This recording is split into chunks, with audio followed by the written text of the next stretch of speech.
নমস্কাৰ business line এডমিশ্যনত মই নিৰঞ্জন বৰ্মন আপোনালোকক স্বাগতম জনাইছোঁ। তো ইয়াত দেখা পাইছে কড়কনাথ কুকুৰা চৰাই। তো দুটা ক্ৰছ আছে, বেলেগ আছে। আৰু এই কড়কনাথ কুকুৰা চৰাই যেতিয়া কিনি আনিছিলোঁ মই, মানে 1000 টকা কেজি এটা কুকুৰা চৰাইৰ দাম। মানে যেতিয়া নতুন নতুন ওলাইছিল তেতিয়া চলিছে, বহুত ভাল চলিছে, কিন্তু সিমানো নচলে। মানে 100 জনৰ মাজত একজনেহে কুকুৰাটো পচন্দ কৰে।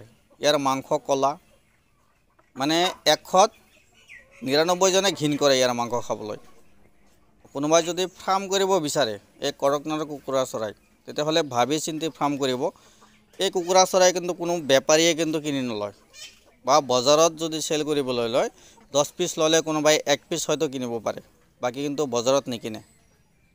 মই নিজে একদিন বজাৰত লৈ গৈছিলোঁ, তো বজাৰত ইয়াৰ মূল্য নাই, বজাৰত নিকিনে।